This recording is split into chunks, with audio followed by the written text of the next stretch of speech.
हाय रिंकू, कैसे हो आप सभी? नशरीन, असाइनमेंट कैसा चल रहा है? सबसे पहले ये बताओ, लास्ट असाइनमेंट किसने किसने भेजा है? ये भी हाथ ऊपर करना फटाफट। अच्छा, जीएमटी जीएमटी टूल्स का असाइनमेंट अनुराधा पटेल का मशीन वाला आया है। और कौन सा बाकी है असाइनमेंट आप लोगों का? वो मशीन वाला कर लिया था क्या? मशीन वाला लास्ट टाइम हमने कौन सा किया था? जीएमटी की क्लास थी ना अपनी? लास्ट टाइम जीएमटी की क्लास थी ना अपनी? आज भी जीएमटी की क्लास है। जी मैम, आपने मैम वो स्लीव का दिया था मैम। स्लीव का असाइनमेंट बनाने के लिए दिया था, स्टेप 1 स्टेप 2 करके। तो तुम लोगों ने स्लीव्स का बनाया क्या? बाकी मैंने नहीं मैम, वो बेसिक रिक्वायरमेंट वो सब मैंने कर लिया है मैम। अच्छा चलो, आज मैं तुम लोगों को स्लीव वाला नहीं हुआ मेरा। अच्छा चलो, आज जीएमटी की बुक किसके किसके पास है? येलो वाली या पर्पल वाली? ये वाली येलो जीएमटी की वाली बुक है मैम। मेरे पास है मैम। निकालो। आज हम ये तो सीखेंगे बेसिक स्टिचिंग। आज हम क्या सीखेंगे? अच्छा, लास्ट असाइनमेंट रिंकू थोड़ा सा इन लोगों को लिखवा दो। क्या असाइनमेंट था जीएमटी टूल्स के अलावा? रिंकू, एंड मेजरमेंट का भी हो गया था ना? मेजरमेंट मेजरमेंट हो गया था मैम। वो एक शीट में हम लोगों को स्लीव का लेंथ लेकर के बनाना था। वहाँ पे अपर आर्म का साइज लिखना था, एल्बो मेंशन करना था और रिस्ट मेंशन करना था। स्टेप 1 करके फुल लेंथ लिखना था स्लीव का, एल्बो का क्या लेंथ आएगा और रिस्ट का क्या लेंथ आएगा। तो वो हो गया आप लोगों का? वो हो गया आप लोगों का? नहीं मैम, वो तो नहीं हुआ है अभी। तो कर लो इस हफ्ते आप लोग। एक काम करती हूँ मैं, आज तुम लोग की क्लास है, उसके बाद कौन सी क्लास है? सैटरडे, आई थिंक तुम लोग की थर्सडे क्लास है ना? आज बुधवार है की बुधवार है? सैटरडे पर नेक्स्ट है मैम।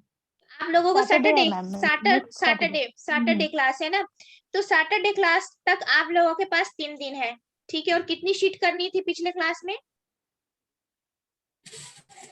जीएमटी क्लास में मैम 4 और 5 शीट करनी थी मैम।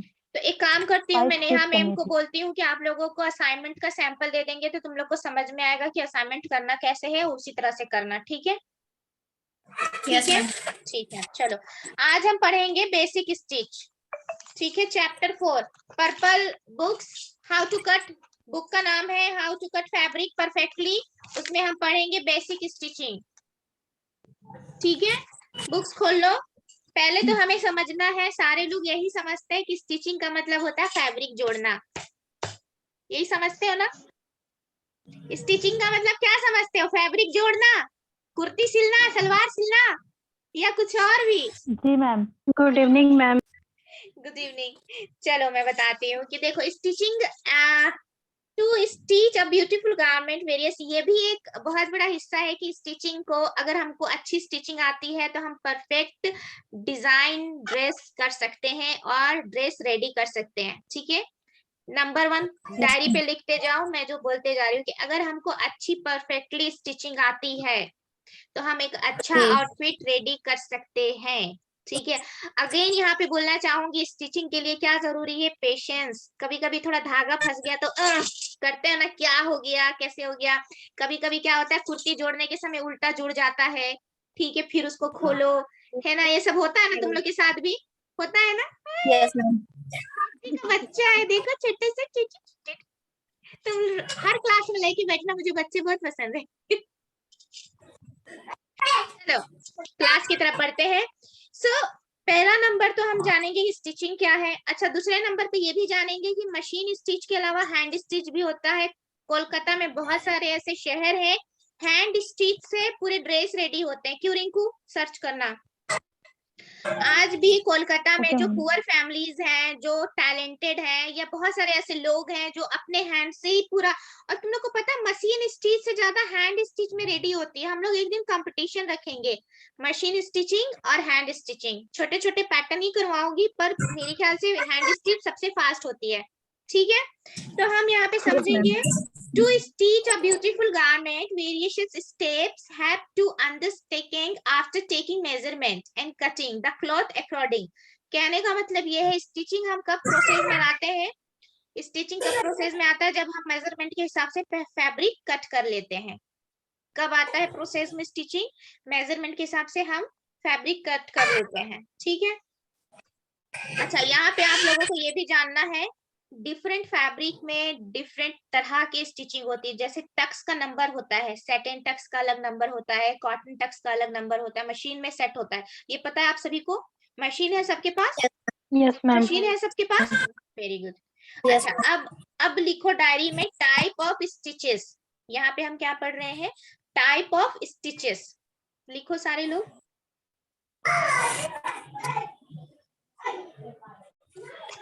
गीता देवी कहाँ है? गीता देवी के बच्चे लोग बहुत, कहाँ के बच्चे लोग हल्ला कर रहे हैं? सबका तो स्पीकर ऑफ है, हमारे तरफ भी नहीं है। नसरीन, अच्छा नसरीन के बच्चे होंगे। चलो, नंबर 1 स्टिच क्या होता है? Basting stitch. बुक्स जिसके पास है खोलो। Basting stitch is like that कि दो फैब्रिक को हम आपस में जोड़ते हैं।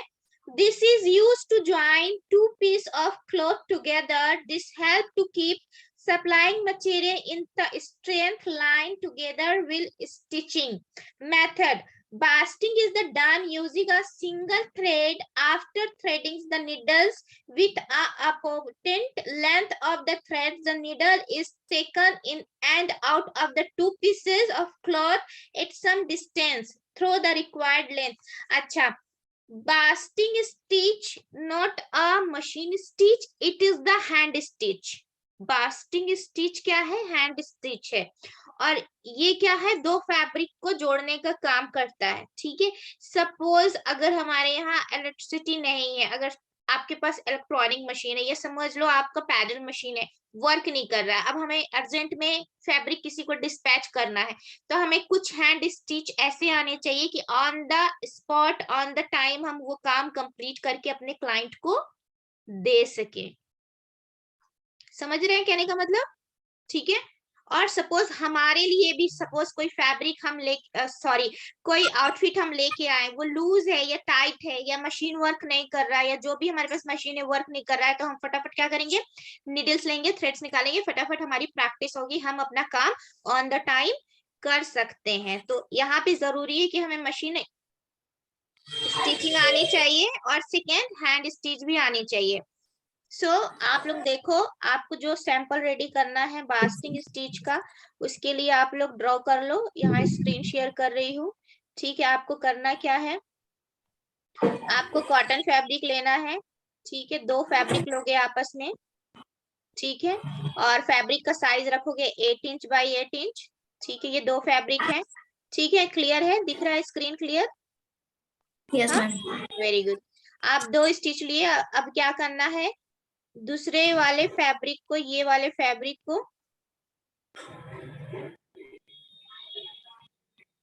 उठाना है और ऐसे एक दूसरे के ऊपर इस फैब्रिक को रखना है, ठीक है। रखने के बाद क्या करेंगे? अपन यहाँ से 1 इंच डाउन जाएंगे, ठीक है, और एक लाइन खींचेंगे। किसका स्पीकर ऑन है? ऑफ कर लीजिए, तो बच्चों की आवाज बहुत आ रही है। एक लाइन खींचेंगे, किससे? पेंसिल से, ठीक है। और हम क्या करेंगे?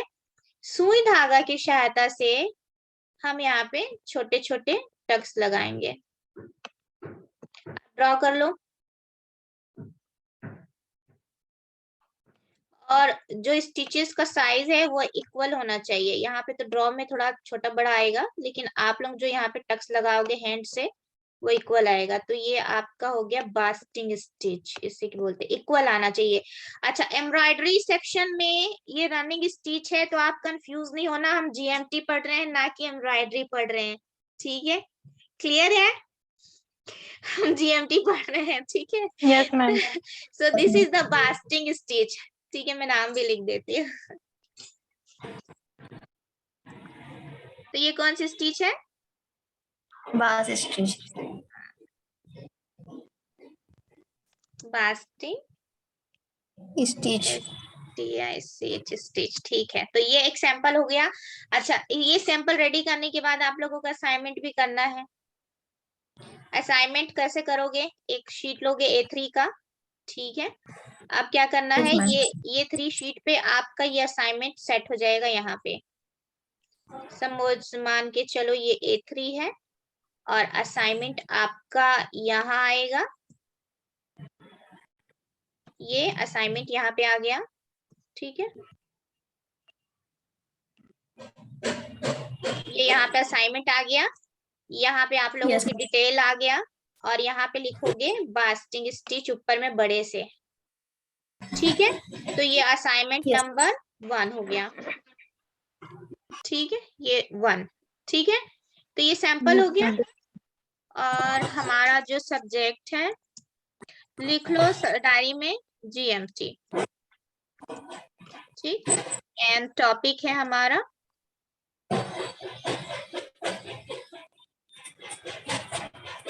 नसरीन, स्पीकर ऑफ करो बेटा। Type of stitch, stitching, type of stitching, ठीक है, ये आप लोग लिख लो।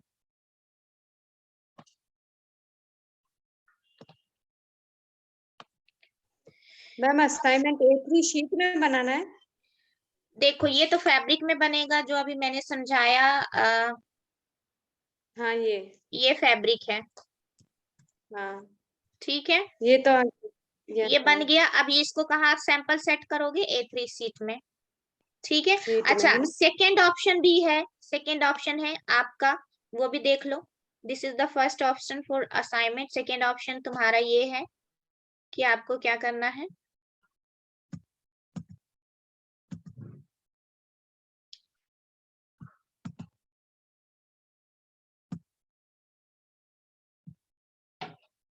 A3 का फाइल लोगे, ठीक है, और आप उसको यहाँ पे फाइल पे ही आप क्या कर सकते हैं, एक यहाँ पे आप अपना सैंपल को लगा सकते हैं, ठीक है। तो बास्टिंग स्टिच यहाँ लिख लोगे और आपका डिटेल यहाँ लिख लोगे। तो ये सेकेंड ऑप्शन है। सो फाइल है तो फाइल में कर लो और A3 शीट है तो A3 शीट में कर लो। तो नंबर 1 पे क्या हो गया यहाँ पे हमारा बास्टिंग स्टिच, ठीक है। बास्टिक स्टिच जिसके पास बुक है वो तो देख के लिख लेगा, लेकिन जिसके पास बुक नहीं है वो क्या करेगा, वो उसको अभी मैं लिखवा देती हूँ। चलो, आई थिंक अनुराधा तुम्हारे पास बुक है ना GMT का? यस मैम, वो येलो वाला बुक है, उसमें है बास्टिंग स्टिच। हाँ तो बस येलो, सब लोग ना कलर से, जितने डिजाइनर है ना सब कलर से याद रखो ना बुक को, कि येलो वाला बुक है, पर्पल वाला बुक है, ठीक है, और कौन सा बुक है, ग्रे वाला बुक है।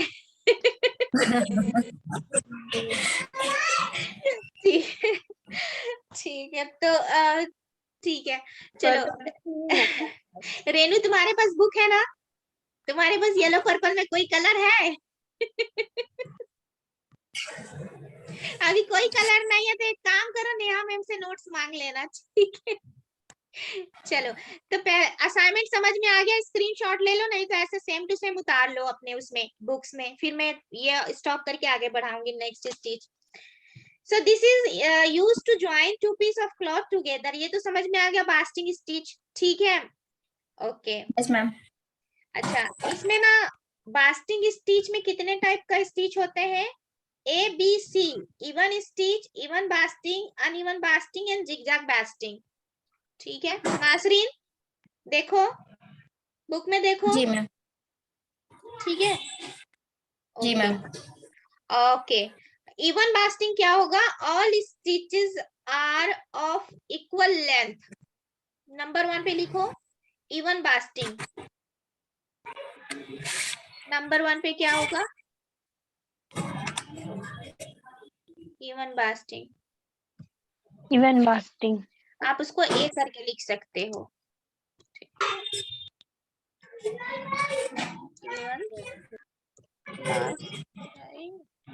इवन बास्टिंग, ठीक है। फिर बी में कौन सा होगा, बी में होगा आपका अनइवन, ठीक है, अनइवन बास्टिंग, ये मैं लिख दे रही हूँ, आप लोग यहाँ से उतार लो जिसके पास बुक नहीं है। सी में क्या होगा? zigzag।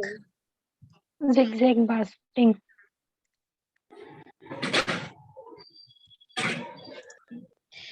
कविता, कविता, यस मैम। पूजा को कोऑपरेट कर Yes, दो ma'am। यार। पूजा को प्रॉब्लम, वो जॉब करती है ना, उसको असाइनमेंट का डिटेल प्लीज बता दो। यस मैम, मैं बताई थी उनको। ओके ठीक है, तो तुम लोगों ने लिख लिया बास्टिंग कितने तरह का होता है? फटाफट देखो। Yes ma'am. इवन में जो स्टिचेस Yes, होगा ma'am। वो इक्वल आएगा, अनइवन में अलग अलग जगह पे आएगा, ठीक है। और जिग-जैग में जिग-जैग करके आएगा, ठीक है। अब देखो, अभी कल या परसों में एक क्लास अपलोड करूंगी जिसमें जिग-जैग बास्टिंग जो है वो तुम्हारा स्मोकिंग बनाने का काम आता है। जो स्टिचेस हम करते हैं ना, हैंड स्टिचेस, वो क्या बनाने का काम आता है? स्मोकिंग डिजाइन जानते हो? एक मिनट दिखाती देखा है हूँ। मैम। तो तुम्हारा ये स्टिचेस हम इसलिए डीपली स्टडी करते हैं कि हमें अलग अलग मेथड पर ये हम कर सकें। रुको, मैं तुम लोग का असाइनमेंट दिखाती हूँ, डिप्लोमा वालों का, उनका आगे चल रहा है ना क्लासेस, तो उन लोगों ने बना के भेजा है। ये देखो। अच्छा, इसको हटाने दो, इसको हटा दूं ना मैं? Yes yes ma'am. मैम। ये देखो, ये देख रहे हो स्टिचेस लगा हुआ है, स्टिच दिख रहा है? हाँ यस मैम। तो ये सब Yes, क्या ma'am। बनाने, ये स्टिचेस सीखने से हम क्या सीख सकते हैं? ये सब डिजाइन दिख रहा है? Yes ma'am. देखो, क्लियर है? इवन बास्टिंग है, इवन बास्टिंग है। आप लोग सोचते होगा ना कि कैसे स्टिचिंग का इम्पोर्टेंट है। स्टिचिंग का इम्पोर्टेंट बहुत ज्यादा है। आप लोगों को हर एक क्लास में बहुत सीरियसली और बहुत डीपली सीखना है। एक एक पॉइंट भी बहुत इम्पोर्टेंट होता है क्लास के लिए। समझ में आया? Yes Yes, ma'am. Yes ma'am. Okay, तो तृप्ति तुम्हें क्लास समझ में आ रही है? Yes ma'am. हाँ, असाइनमेंट भी समझ में आ रहा है ना?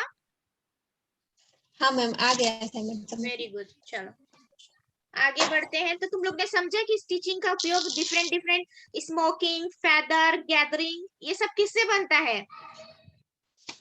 हैंड स्टिच से बनता, हैंड स्टिच से बनता है। समझ में आया कितना इंपॉर्टेंट है नासरीन? Yes ma'am. हाँ, Yes, very ma'am। Good. Yes चलो मैम।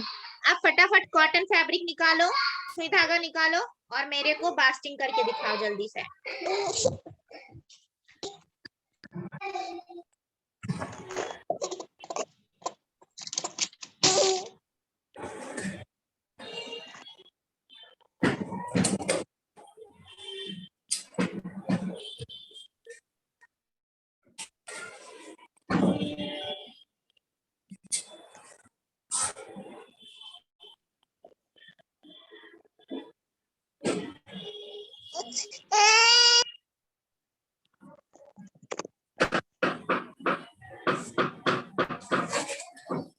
गीता दीदी, तुम घर में जाके करके दिखाना, ठीक है? असाइनमेंट को भेजना जी। ना बैठे मत रहो, ड्राइंग करो। बास्टिंग का सुई धागा नहीं है तो पेन और कॉपी तो है। नहीं, कर चुकी हूँ।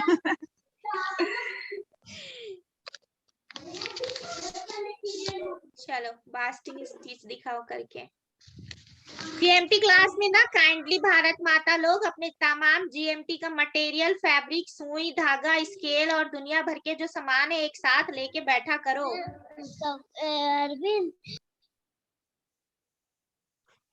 गीता, तुम्हारे बच्चे लोग से छत्तीसगढ़ी, अच्छा तुम्हारे तरफ छत्तीसगढ़ी चलता है क्या गीता? तुम्हारे साइड लोकल भाषा क्या है? यहाँ ज्यादातर बघेली बोलते हैं। बोला तो बघेली। पर ये लोग नहीं बोलते बघेली। तुम बोलती जो हो? रीवा के हैं, हम लोग हो गए कभी कभी कोई मिल गया बोलने वाला तो, वरना हिंदी में काम चल जाता है। यहाँ जो जितने बच्चे यहाँ के, ये फतेहपुर तरफ के हैं। मतलब कहना चाहिए रहवासी टाइप के, यहाँ जीने खाने के हिसाब से। बाकी यहाँ तो 36 प्रकार के भाषा वाले लोग मिलेंगे आपको। ओके, ये कोल फील्ड इलाका है ना, यहाँ सभी तरह के लोग रहते हैं। ओके, अनूपपुर कोयला फील्ड का, सही कहा। हाँ, तो यहाँ सभी तरह के आपके हैदराबाद तरफ के लोग मिलेंगे आपको। नसरीन है, ज्यादातर कलकत्ता के लोग मिलते हैं। रेनू है कलकत्ता की। उधर के बंगाली ज्यादा मिलेंगे आपको यहाँ।